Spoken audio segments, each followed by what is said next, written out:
I'm so excited to have Madison Bymoen on the show today. Madison is the marketing lead at 320 Modular.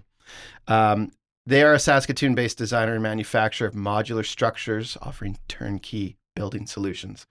She got her commerce degree at the University of Saskatchewan and jumped straight into working with 320 as a co-op student. And I believe that's actually when I met you, when we photographed you for a magazine. I believe that was the first day I met you. Yeah. And you were just building the brand new facility, like you weren't even moved in yet. So it was a very exciting still under time. construction. I think you were literally working out of sea cans. We were, and a granite facility.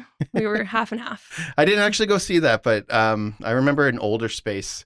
I think it was some auction house where the original space was. Yeah, that was a while ago. Yeah.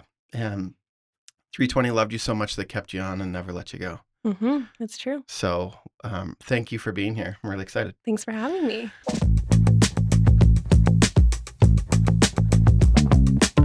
So I'm going to tell you why I invited you.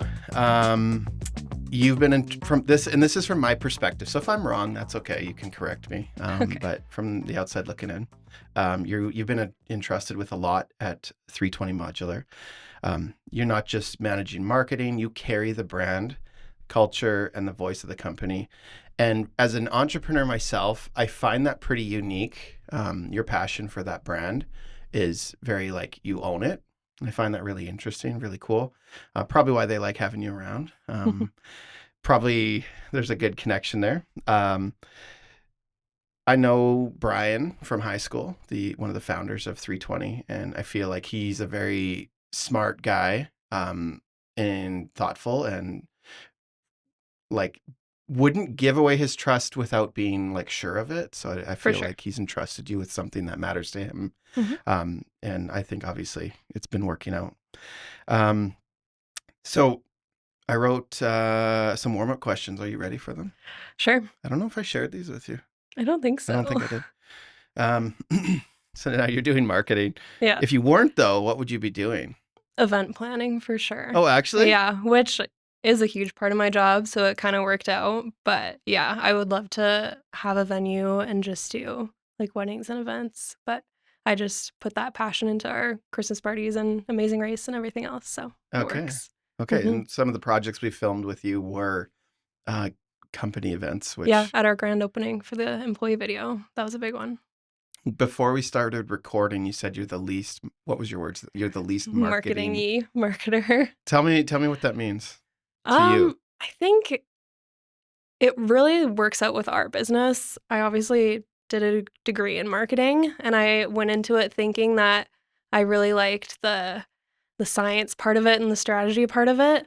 But in construction, it's so hard to have like a defined marketing strategy. You kind of just have to go with the flow and just listen to what your customers want. Everything changes so fast. And I feel like now I barely even have a marketing strategy. I like don't pay that much attention to like KPIs. I don't go to marketing events. I don't follow trends. I just kind of show our customers and our audience our brand and focus more on brand experience rather than marketing from a traditional like sales focused perspective. So I feel like there's an analogy there. Like you can drive a car and get where you're going. And you can also drive a car and look at all the dash and the numbers and the mileage. And yet if you get there, maybe you don't need it. And I find it's actually funny. Like I love analytics and KPIs. But sometimes I'm like, why do we go over these? Like really at the end of the day, it's like, I don't know, maybe you could tell me about this. I bet you have unwritten KPIs. Like, are employees happy? Are customers happy? Is work getting done on time?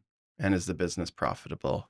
For sure. And like, I still engagement, especially on social media, that's the one that I always focus on because it's showing if people actually like the content that I'm putting out, if it's worth the time and effort.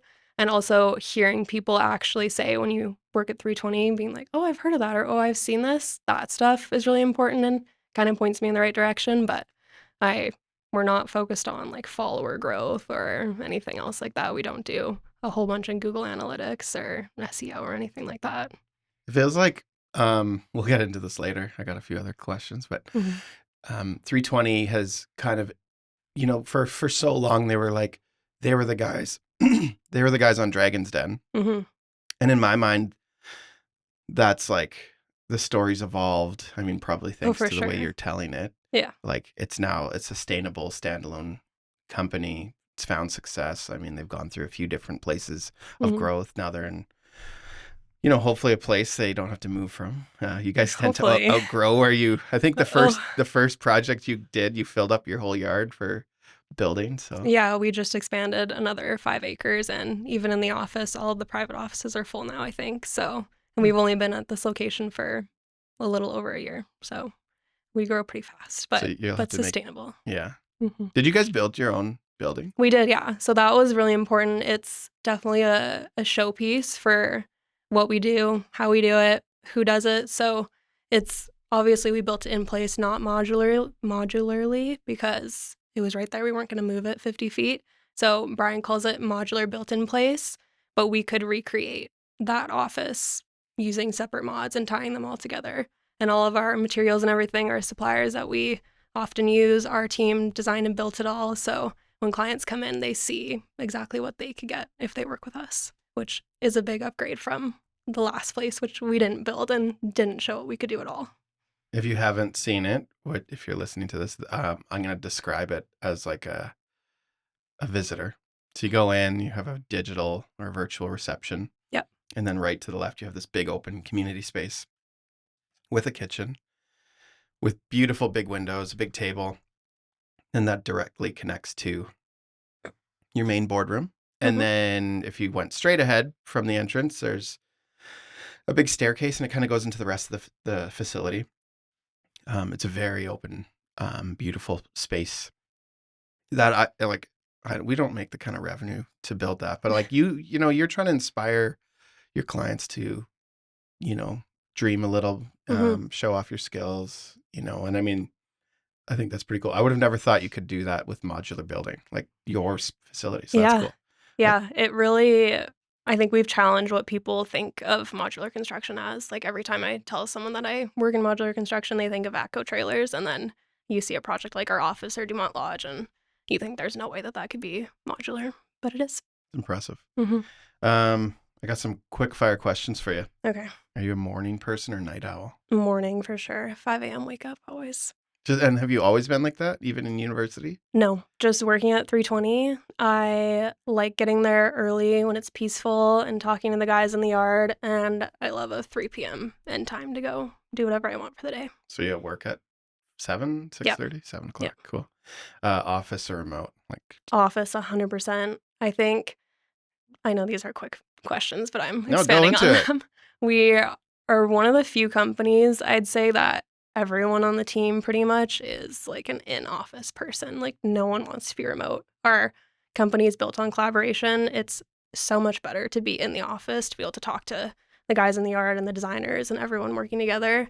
And I feel like we just have such a fun energy in the office that if I'm sick and do one day at home, I'm like, this sucks. I'm sad. I want to go talk to everyone. So for sure, office. I share that value with Yeah. you. That's why we have a studio. Yeah. We could probably work from home. Like with the studio, we have the podcast studio, which we kind of made it after we moved in, but Mm-hmm. and then our shooting space, like those two places are important, but they're not even half the square footage. Like we use a lot of square footage just for sitting and meetings and stuff. So, coffee shop work vibes or dead quiet space? So like, do you work? Do you like working? You're at the office. Do you like working in the office? Do you ever take your laptop into the community space? I don't really. Honestly, I love the chaos of being in the office and having construction happening around me and Brian walking around talking on the phone. And then I always have an AirPod in too. Like, I like when there's a lot going on. Go-to digital tool you can't live without. Digital tool I can't live without. I mean, the drone, does that count? Oh yeah. Yeah, You use it a that's been a lot. game changer. I use it all the time. And our PMs really, really like it to get overhead views of the sites. You share it with anyone, or like have you trained anyone? No, You're the one who it's films. mine. Yeah. Yeah. Yeah. Yeah. Yeah, I think we were working with you and then you got the same one we Yeah. did. Yeah. You recommended it to me. Yeah. I love it. I'm glad. Have you crashed it yet? Yeah. But it still works. Yeah, I've only crashed drones twice, Yeah. but the smaller ones we have, when you crash them, they kind of they're pretty durable. They're totally fine. Yeah, I was trying to be really quick before we were leaving a site and looking directly into the sun, and it hit a power line, but she's fine. She's under the weight class for anyone wondering. It's under Yes. 250 grams. Yeah, So which is it's all great. good. That's awesome. They're not dangerous anyway. Like No. you could hit someone full speed and and you'd be fine. Yeah. it may, if it hit their face, maybe it would scratch it. I don't know. Yeah. Yeah. When you're working, you said you have an AirPod in. Music, podcast, silence. Music always. Yeah. Music, do you just like a background noise? Always lyrics, never instrumental, but I usually just do like a day list on Spotify, so it's not like an album that I know really well where I'd get distracted. Do you batch your work or jump between tasks? And jump between tasks all the time. Yeah. I think people really like that I get stuff done immediately for them right away, but it's because if I get a Teams message, I have to just switch my focus to that and get it done and then go back to my stuff. Do you like checklists? No, honestly, I'll like set reminders for myself to do things on certain days, but it's just, if you saw my office right now, you'd understand it's just chaos all the time, but it works. I have the messiest desk in the studio. Oh yeah, and it's I like, believe it. it's actually better for me to have a smaller desk because then my mess is contained. I have the Yeah, smallest workspace at the moment, and I've had a bigger one that was like a 8-foot wide table, and then it's just like the whole table was embarrassing actually. Yeah. So I need smaller spaces. I feel you. I have a full sea can, and I am just filling my tiny little office when I could be putting stuff in the sea can, but I just like it around me. What's one part of your workflow that people would be surprised by? Maybe that I don't make to-do lists and I'm not actually that organized. You don't have a workflow? No, just kidding. Not really. Even like my Dropbox folder is a mess. Brian's always just getting me to send him links because you can't find anything, but I always know what's going on. Yeah. So if you ever leave, well, you're going on holidays tomorrow Yeah. to Japan. Yes, Very exciting. I am. Very exciting. So hopefully you can get, I guess Yeah. Dropbox is cloud. You're good. Yeah. All right, we're going to get into some industry questions. There was a warm-up question. It's kind of an industry question. I'm going to go back to it. I kind of liked it. Okay. You mentioned once to me, Mhm. you love working at 320 and you don't want to leave. Mhm. But part of you wishes you had other experiences ahead of time so you could settle in with more experiences. Mhm. Do you want to share what you think you would have learned doing that? Like, what do you feel like you're missing by, or what inspired you to even say that? Like what's the feeling behind that? I feel like I went to university during COVID. I also was in arts and science first, and I switched. So I had one semester in Edwards that was in person in total. And then was a co-op student where I was the only marketing person. Brian did a little bit before me, but that's really it. So I never had like a ton of formal marketing training or like this is how you use Google Analytics or Meta Business Suite or like any marketing tools at all. I kind of was just thrown in and figured out what I thought was important and how to do everything. So sometimes I feel like maybe I'm missing like really important tools or easier way to do things that I could have been taught if I worked at like a bigger company with like a larger marketing team or something like that. But also I kind of like that I've been able to figure it out and what works for me You're instead not of tainted, thank you. right? Like, Yeah. it's not like you get just good things. Like you would pick up maybe bad habits or It's maybe even true. bad judgment.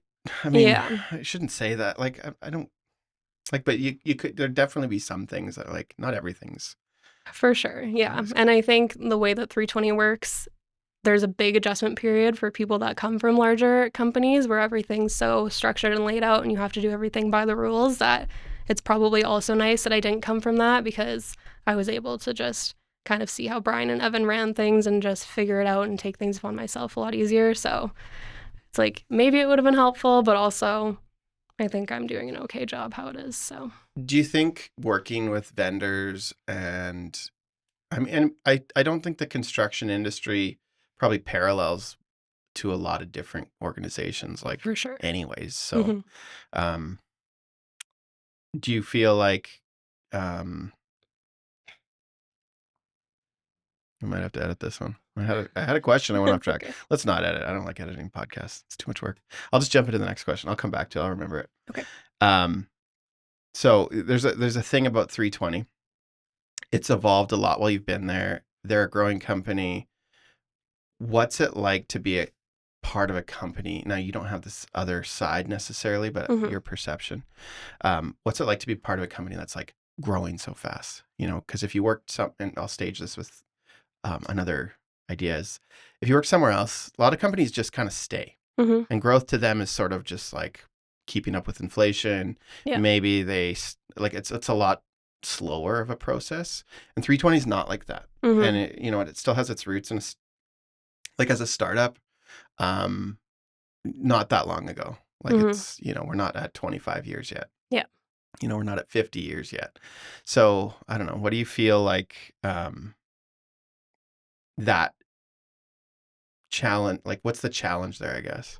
I think it's the absolute best because my first 8 months as a co-op student, I feel like I did so much. I accomplished more than I thought I would have in, like, 5 years, let alone 8 months, and I remember telling Brian that I was concerned that I was like, "Okay, I've done all this. I've, like, revamped our social media, our website, all these things.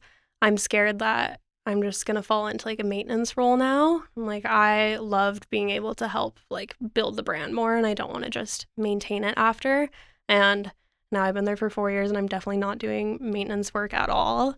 So, the challenge is probably that you kind of it's always changing. It's still completely different than last year and the year before that, and you kind of have to come up with what you're gonna do and your new strategy, even though I say I barely have a strategy. Um, I'm not doing maintenance. I kind of have to just learn as I go, but also that's the most fun part for me, and I feel like I have even though I've only been there for 4 years, I feel like an ownership of the brand because I feel like I've helped create it a little bit, at least certain aspects of it, instead of just coming into something and figuring out what Brian and Evan want and how they're doing it, and then just following what someone else has already decided. I kind of get to pave the way as I go. Do you feel like that has let you be like have ownership of it? Like 100%, yeah. if you you know you said the word maintenance, Mhm. maybe that's what it is. Probably if you go into other organizations, Yeah. other people have set up things. You're just doing the things, and Mhm. then it's like, okay, why are we doing the things? Blah blah blah. Yeah. So I don't know. Yeah, exactly. Um, now we probably covered this already, but you mentioned you have a non-traditional approach to marketing in your show notes, or Mhm. when you did your booking. Can you walk me through what that looks like in practice? So you do, even as we are getting coffee, you talked about the events you're doing, like you have the Christmas parties. Mhm. You know, like the as a company, they're very involved in making good employee experiences. Mhm. I think the first project we worked on together was a employee recruitment film. Yeah. So which we filmed at I don't know, I don't The know. grand opening of Oh, that's what it was. our Okay, office. That was okay, our friends and family grand opening, and then we had the client one the day before, I think. okay. And then do you do Yeah. friends and family days every year now, or do you? Yeah, we call it our Woo-Saw. It's our big barbecue at end of August, beginning of September, and then so that's only staff and suppliers, like people close to the 320 brand. And then at Christmas, we have our kids' Christmas party and our staff Christmas party. And then we also in the spring have our amazing race, which is just staff. So we do a lot of events and we really like to all get together. It helps with our culture and team building and everything, especially because our office works so closely with our yard. And sometimes it's hard to get those two groups to interact and form those relationships. So anytime we can throw a party, and because I love planning events, we take the opportunity for sure. I think a lot of companies would be very jealous of um, the culture you have at 320. Yeah. And what would be, what would be like an amount of things a company would do to kind of start growing that culture? Like, do you need to do something every week, every month? Can a company really grow culture just off a few key events? Like, like the one you Yeah. just said where you're having the outside construction staff, or, your installers meeting with or connecting with your office staff. Like, how simple is it to just grow community? Like, I wouldn't it's definitely tricky. I think our model works really well with it because the yard guys kind of have to come in and talk to the office people, and the way that our building is set up, our office and our shop are connected, and then our yard is right there. So we're all kind of working together. And when you have questions and stuff and you need to collaborate, you're all coming together. So we're kind of all on the same team already and working closely together. And then those big events are opportunities to kind of force people to come together outside of a work environment, even though we're still at work, just to strengthen that a little bit. But we're always encouraging like dirty boots to come in. We make sure that the office people are always going outside. So Dirty Boots, is that their nickname? no, they're always like, oh, the office is so nice. We don't want to bring our muddy boots inside. We're like, no, we want that. Like, it's part of our process. It shows people that we're all collaborating and involved in each other's work. So, yeah, I think we're really lucky just the way that our business is set up that it's kind of forced to collaborate and have that culture. But then those events and little extra things that we do kind of just encourage people to do it on their own too and make real relationships. Does it make keeping good team members easier? I think so. Like I know we don't have like official KPIs, but like Yeah, for sure. I always hear from carpenters and people that have left. They'll be like, yeah, no, the work's good, but the company swag isn't the same, or we definitely don't have the Christmas parties that 320 does. Like, people really appreciate all those little perks that 320 has. And it's better for, yeah, culture and morale, but also people, we've had lots of people leave and come back because they realize that not everywhere is like 320 and the things that we do are special. I wonder if that could almost be a KPI. Like Yeah. in a way, Mhm. like that's pretty unique. I mean retention too. Mhm. Like how long someone stays for sure is a metric, but like Yeah. those stories. I mean, and that's where you get into marketing and storytelling. I mean, I think in the film we made for you, it was like a lot of people talked about it like a family. Mhm. And like that isn't taken lightly, I think, when people say it Yeah. at 320. And Yeah, I think a for lot sure. of organizations wish they had that. Yeah. I think some organizations even use the word family a lot, but it's like It's just you cheesy. you know a good family, like you know what Yeah. it feels like family. Like if your team's going to each other's birthday parties. Mhm. There's like a survey I used to do with our team, and we got it from some corporate book. And one of the questions like was, "Do you have a friend at work?" Mhm. And I was like, "Oh yeah, if you have people at work, you would go maybe do stuff with outside of work. Like Yeah. probably means something." Yeah, Um, I think almost everyone at work probably would say that they have a best friend or a few friends, and Brian could name every carpenter and their partner and tell you a fun fact about them. I'm almost there too. Like, everyone in the office still knows all the 80 carpenters in the yard. Like, we've somehow, yeah, like even though we're growing, yeah, you still, give us a number of how many people are part of the team.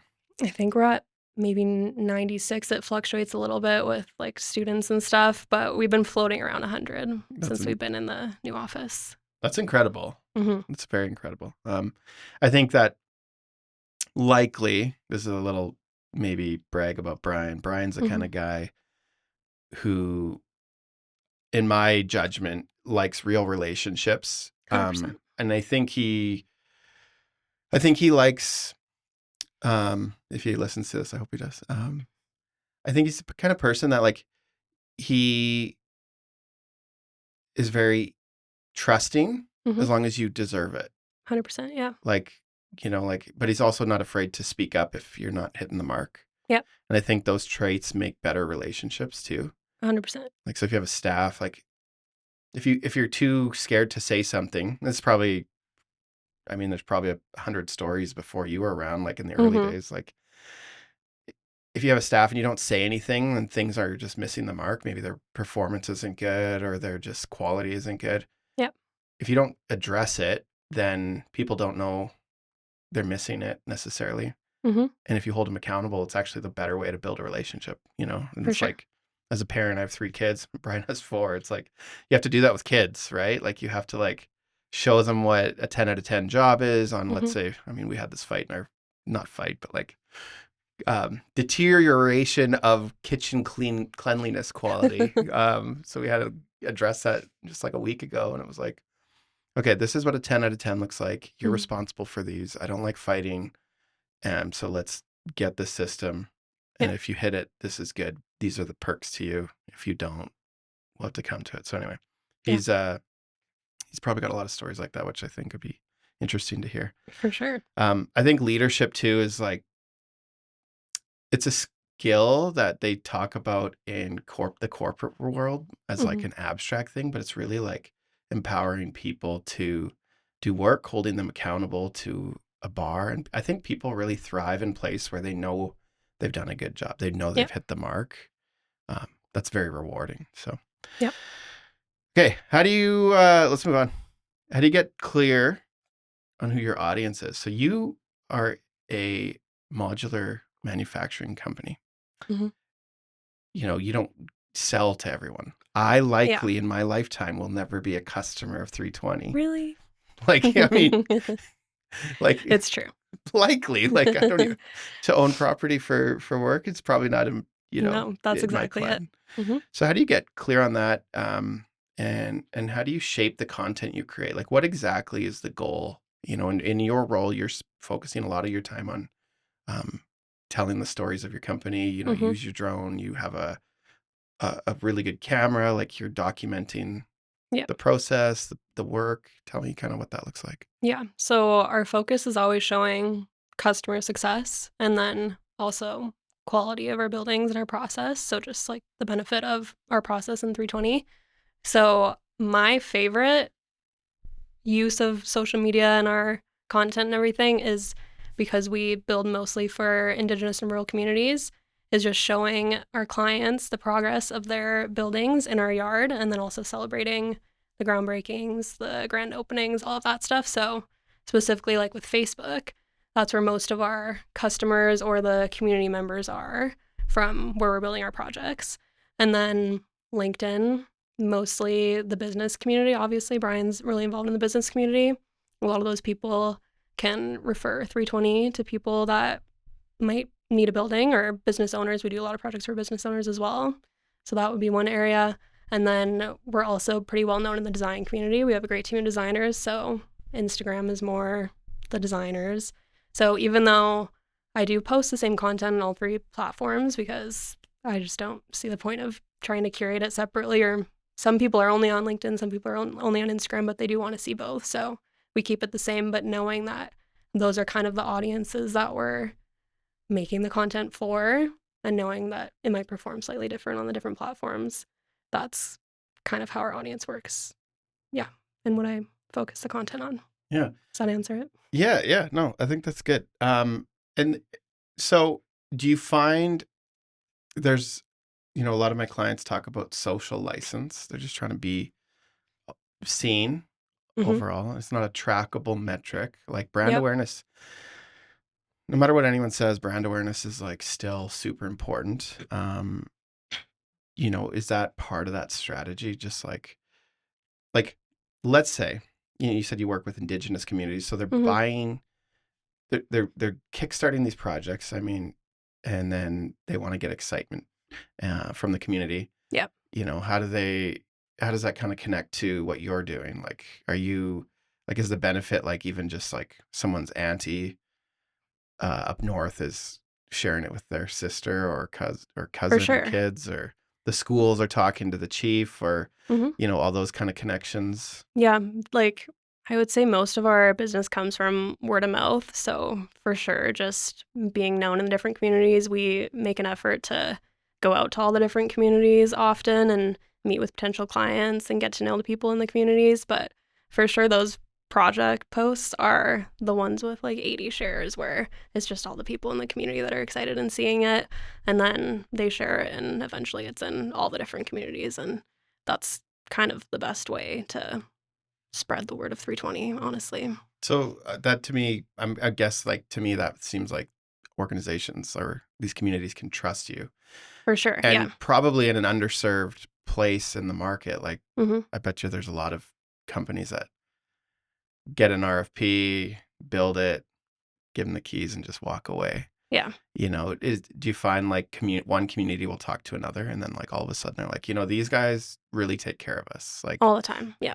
and Yeah. and then there's almost no competition between you and someone else. Exactly. Well, yeah. And our what we do is so niche that a lot of the time, once people hear about 320, they're like, "Oh, that immediately makes sense." And obviously, trust is huge in construction, and coming back to the relationships thing, I think even me as the marketing person, I've built personal connections with almost all of our clients just from like being around and photographing and stuff. So Brian always says there's not a single client that he wouldn't get a recommendation from. Like every single project we've ever done, we have built strong relationships with our clients, and they definitely talk. Our Mia Cota project that we're working with you on for the video, those ladies are the best, and they tell everyone about 320. They were at the airport sitting next to someone, and they overheard and was just gabbing about how much they love 320. So that's definitely a huge benefit.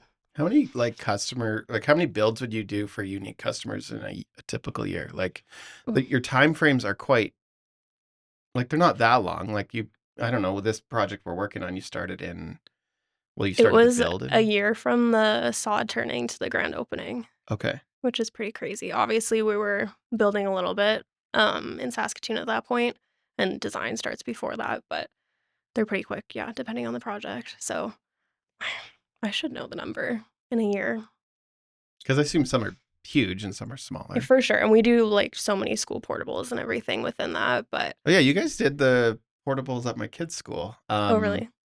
Calepagonia, like the P3 schools, Yeah, yeah, right? yeah, Yeah. yeah. We do like almost all of them in the city, but maybe like 6 Like 6 like major major projects. projects a year, Yeah. maybe.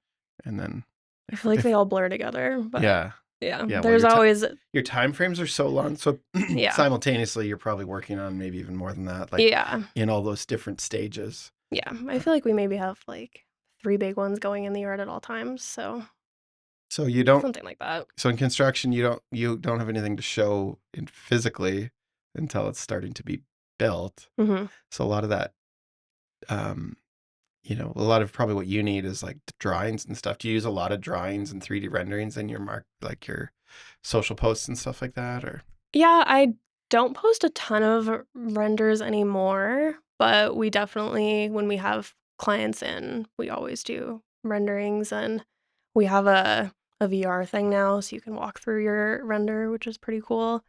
But yeah, and like just showing, we've kind of covered most of the areas now in past projects. So if someone wants like a transitional housing or a medical facility, we usually have a past project to kind of show them. And we do Matterports in most of our projects, so you can walk through it. We always have photos done. Do you do So the Matterport yourself now? I do now. Yeah. Yeah. It is really because things change so quick. Like I went to do Mia Cota the other day, thought it was going to be ready, and then it's like, oh, this actually isn't quite perfect for a Matterport. You never know exactly when it's going to be a good time. So to book someone else to go drive to whatever community and then show up and it's not quite ready is kind of frustrating. So I just do it all in house. So I have a better pulse on when I need to just drop everything and go do it. How valuable is it to document your work? Like, we do some of that work. Hmm. Actually, one of our first projects we did when we got a drone was for the city of Saskatoon when they got Oh, yeah. the no, not P3. Well, it was P3 technically. It was the traffic bridge and it was the North Commuter Bridge, I think Hmm. Mistawassis Bridge. Hmm. And then they did 9 kilometers of road, basically like all of McCormick Drive and stuff. Hmm. And that project we got because the city of Saskatoon put in the contract they want it documented every quarter, every Hmm. 3 months. And Hmm. so just the way it worked, we were like the only licensed drone operator at the time. I had to Oh, take that's literal cool. ground school at the time. All the rules are changed now, but Yeah. I had to phone the airport every time I took my drone off and Yeah. landed it.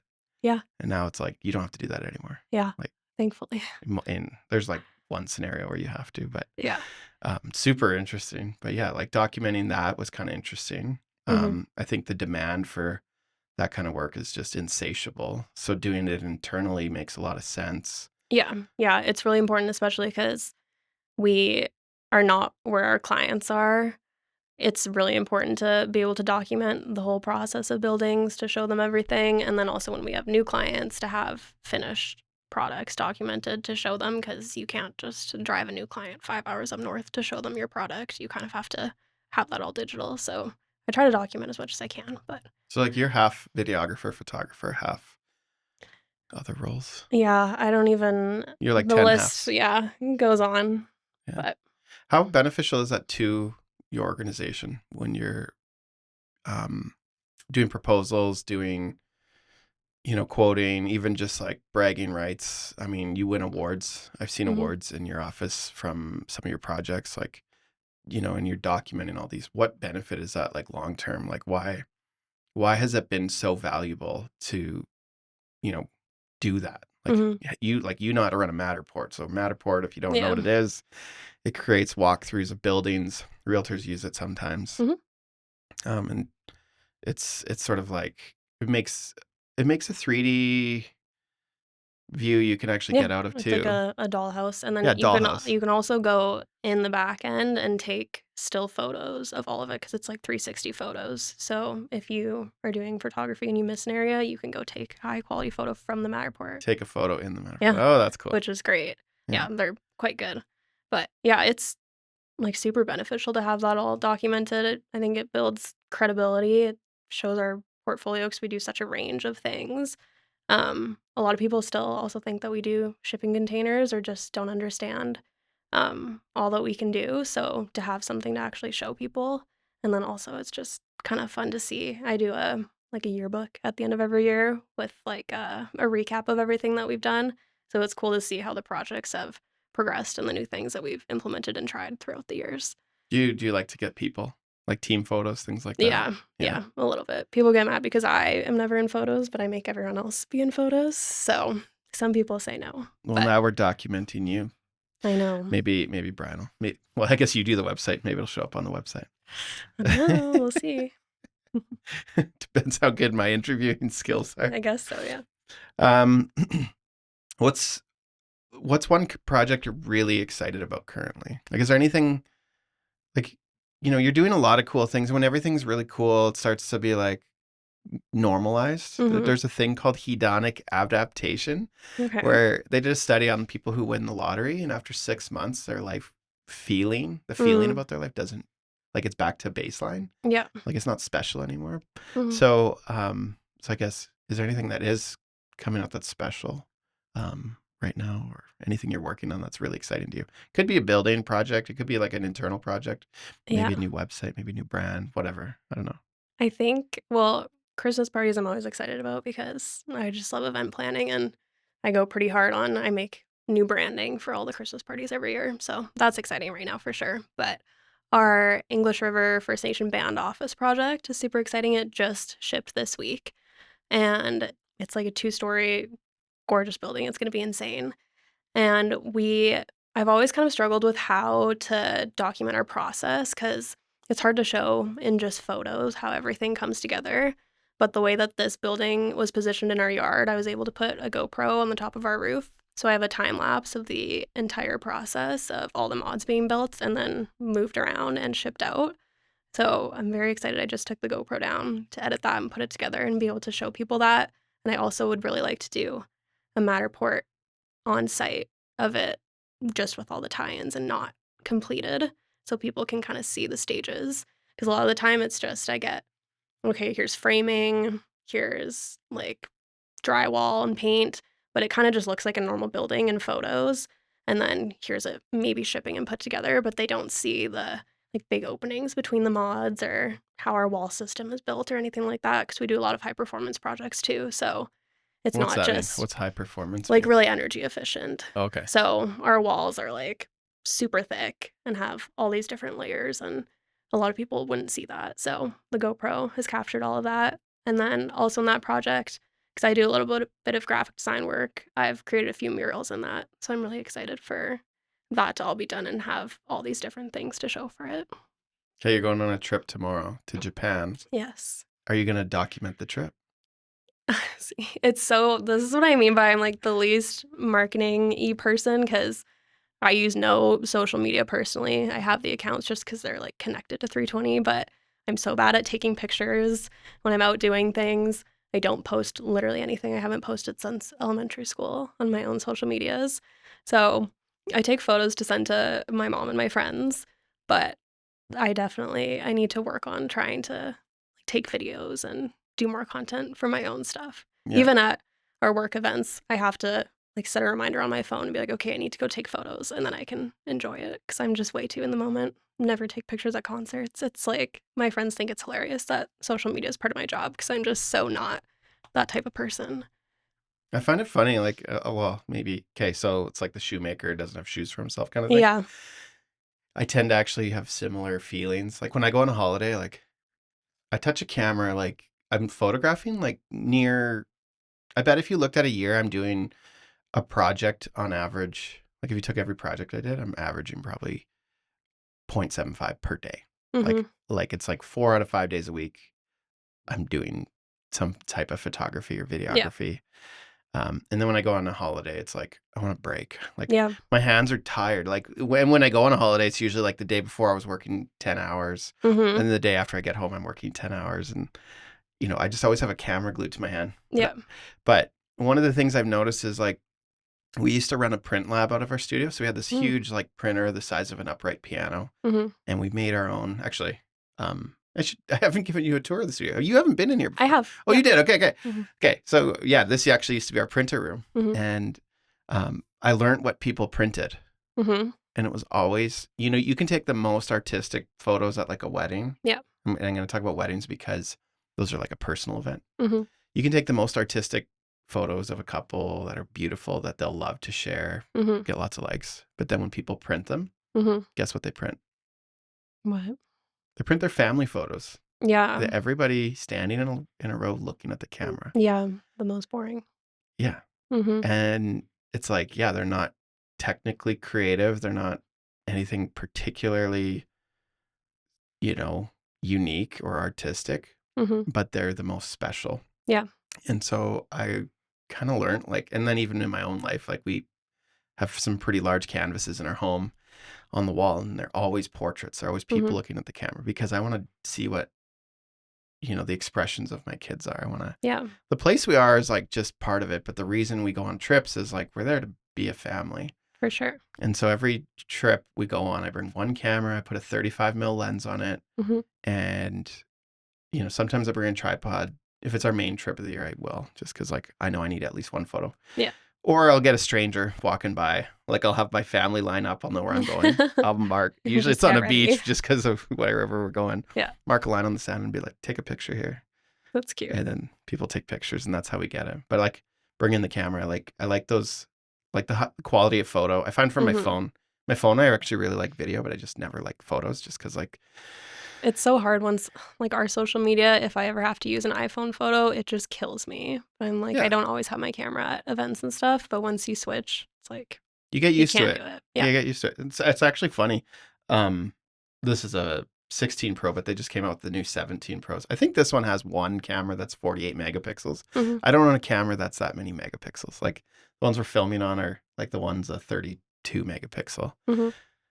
I have lots of canvas that are like 24 megapixel shots, but they're just technically they look better, they're cleaner. The optics, that's why you have such big lenses Mm-hmm. on those cameras. And then the other thing is they're just not digital. They're digital, but like, the blurry background's real because of the lens. Yeah. So anyway, that's what I do on a trip. I'll bring my camera out for a few key moments. Mm-hmm. We'll take those portraits. I always get one of each of my kids, one of our whole family, and then I have one of my kids. My oldest is 16 now. Mm-hmm. She's pretty good. And then I know the poses I make my customers do when I'm photographing them. So yeah, my wife and I just do the thing. We basically have this stupid giggle where we're like, because you actually smile the best when you're making noise, whether it's like a real laugh or not. Mm-hmm. Part of it becomes real because I feel kind of like an idiot making these noises. But I love that. It captures the sentiment of the moment. And anyway, that's what I do on trips. But yeah, That's cute. I don't bring it along. It's not around my neck on every hike. Mm-hmm. But then the other thing I do actually with my phone is I use my phone a lot to make short videos. And I find if I make videos like I'm showing someone in particular, I document it better. Yeah. So my last holiday, I did it to my brother. Like I was just showing him because we pulled our camper. We both like trucks and towing and all those kind of things. Yeah. And so I was just showing my brother what I was doing. But then the amount of people who followed it was pretty funny. Like I'd talk to people and they were like, "Oh, I saw you almost ran out of gas," or "Oh, I saw you did Starlink in your truck," or whatever. And that's funny. But yeah, it was kind of funny. And then the videos on the phone. The one thing is like now they're stuck in my Instagram archives. I don't know. Mm. Like, Hmm. don't love that. Yeah. Videos are the best for looking back at memories, though. I try to take more little videos because it's just so much more fun than a photo. But Hmm. What do you got in the drafts? What's an idea, opinion, or project you've been thinking about but haven't shared yet? Are you so that's the thing is I never plan anything more than a day in advance, pretty much, because everything changes so fast. You can't really, like, I know so many people schedule their social media like a month in advance.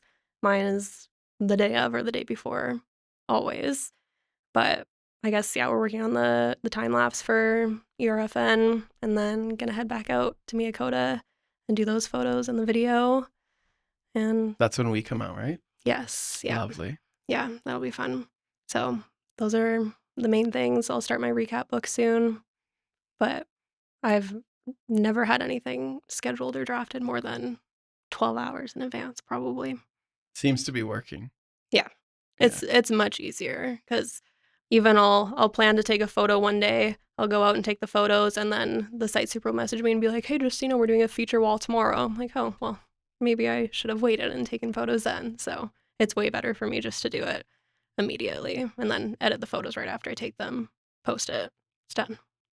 Have you learned how to edit? Like, do you edit in like Lightroom or? I go really hard in Photoshop. Okay.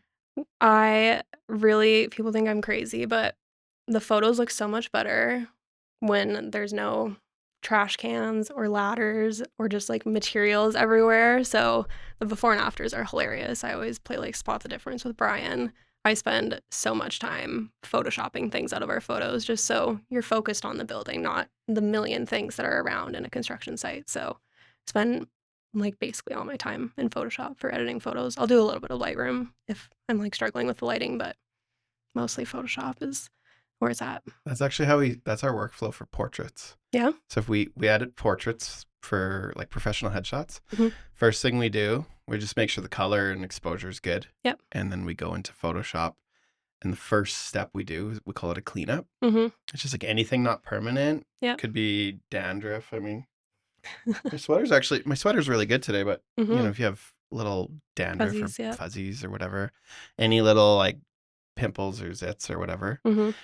um, I actually like my portraits. That's all I like typically done. Yeah. I never go in and smooth the skin. Yeah. I like skin texture. Yeah. But yeah, that difference of just cleaning up things. Oh, it's huge. And with AI now, it's like if there's cars in a parking lot, they're all gone. Like I'm removing everything that That's isn't actually my next perfect. question. Oh yeah. So yeah, that's our process on Mhm. any photos we take commercially. I hate light switches and plugins and Mhm. emergency exit signs. Is that something you get rid of? I keep emergency exit signs usually because I never want people to be like, "Oh, this building isn't to code," or get in trouble for stuff. But when things are under construction, the hanging lights and the cords, they're always gone. Like anything that doesn't look nice and clean, or Yeah. if it's a bright color against like white walls, it's gone. It's actually one of my pet peeves with photographing. We've done some projects where you have to photograph city streets, Mm, you know, whether it's a home builder or it's for the city. And I find Saskatchewan with like even my own personal street, there's always bins. And now yeah, we have 3 bins and they're like massive. If you go to like any other city, by the way, they're like smaller bins. yeah, Like my sister could keep them all in her garage. She lived in Toronto for a while. hmm And like their bin for like disposables, like food and stuff, was hmm like maybe 2 feet high. Like it was very wow, tiny. hmm And then for some reason we have a bin that's like the size of a giant, garbage bin. yeah, And so everybody's house, and then now they build so many houses with basement suites. Now you have hmm 6 bins beside the house yeah, on every house. it is crazy. Nowhere to put these. They're sitting on people's driveways. Anyway, that's my Yeah, pet peeve. a big Laura spin in front of a building Yeah, that those always never has look to good. go. Yeah, Yeah. even workers.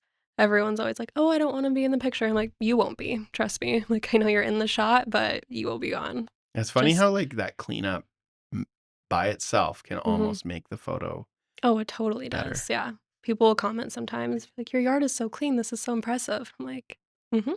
It sure is." But we are pretty organized. It's so much better. Yeah, it's like combing your hair. Yeah. Like it just puts everything in order. Mhm. Um, What's one mindset, tool, or strategy you think more people should be using? It's not that serious. I always remind myself it's just marketing. Like, it's not that big of a deal if a post doesn't get put out right away or we don't get the Matterport right away.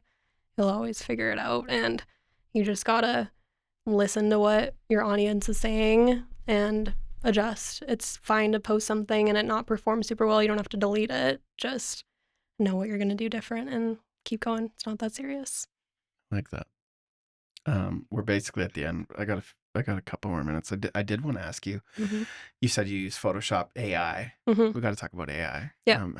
And this is more for me, because I've been trying to use it effectively, Mm-hmm. which I find a struggle with sometimes. But do you use any AI tools with writing posts or Yep. brainstorming ideas, or even like, you said you like to do a lot of planning. Do you use it to help make invite schedules? I mean, how are you using those tools? Yeah, I use ChatGPT quite a lot. If I'm doing like a project feature on our website, I'll always just kind of like brain dump, write it out how I want, and then just say rewrite or clean it up. And then I usually don't, I'll never like copy and paste from AI, but I'll have both of mine beside each other and then change a few sentences just to make it flow better. It saves so much time.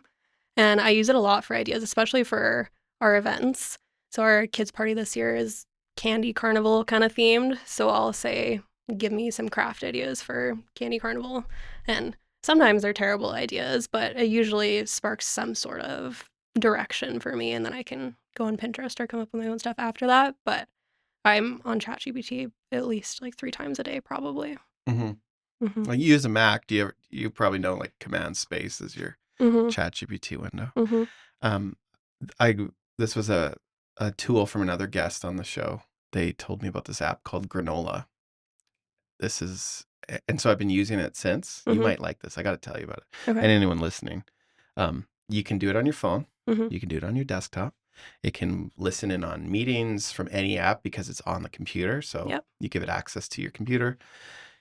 But anytime you're having a conversation that might have some planning and, commits, or, just maybe it's even educational, Mm-hmm. this app will listen to the whole thing. It keeps a transcript.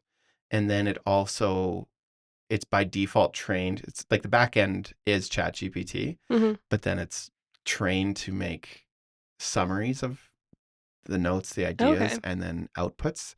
And then it's designed to also be able to interact with that meeting. Mm-hmm. So you can be like by default, it usually has like, what are the key takeaways or outcomes? And it kind of knows the difference between, let's say, a workshop if you're at a conference Mm-hmm. versus like a conversation with you and someone else. You might That's really super like cool. it. Yeah, Because I'm the kind of guy, I go to a meeting, 2 days later, I forget what I promised. I for forget. sure. Yeah. Do you ever find? Yeah, I have to set reminders, or that's why I switch tasks and do things immediately so I don't forget it. Yeah. Are you like pretty like religious on your calendar? Like meetings and stuff in there matter a lot. Do you even spend a lot No, of time in meetings? no, Yeah. not even really on email. But yeah, I was the last person in our office to give up Mac Mail and switch to Outlook. So I'm just like, I don't need all the extra things. I like how simple a Mac Mail is. So yeah, not in meetings. Outlook works right on a Mac? Yeah. Or do you use it in browser? No, we have the Like it's an desktop app. app? Yeah. Oh, okay. I don't love it though. Okay. Mhm. Productivity hacks are like one of the things I really like. So AI is getting there where it's like helping. Actually, even for the show notes, Mhm. I made like a project, and I made templates, and I made all my things of what I want it to look like. And then Mhm. it's not bad. It tends to not listen to me Yeah. sometimes, but it's the closest I've gotten to a workflow, and it helps me do my show notes probably at least twice as fast, if not maybe up to 4 times faster. Nice. Yeah, And that's then sweet. things I don't need to keep in my brain my show format. I already decided Mhm. it. So like I can just look at my notes like I have like a format I want to follow. Yeah. The main meat of it is like, why I invited you, what are some questions that I'm curious to know about you. So I Mhm. don't let it assume those. Yeah. And it likes to assume those things. I'm like, no, that's my job. Like Yeah, for sure. this doesn't know this person. It's not gonna do a good job. But yeah. Let's call that a wrap. I feel like we could do this once a year, make it a Probably, date. yeah. I really appreciate you being on the show. Yeah, thanks for having me. Thank you for correcting me on your name, Madison Bymoen. It's okay. People get it wrong all the time. You've done this before. I've known you for like 2-3 years now, but it's like, yeah. So anyway, thank you so much for being on the show. Yeah. You have a lot of passion. I love that you love the organization you work for. I think Brian's really lucky to have you on the team. Thanks. If it ever didn't work out, give us a call. I think Sounds you'd be good. a great fit anywhere, but we'd be thrilled to have someone like you. To see more of the work Madison does at 320 Modular, follow them on social at 320 Modular. That's spelled the number 320 Modular. And you can find the work on their website as well. So Yeah. thanks again. Thank you.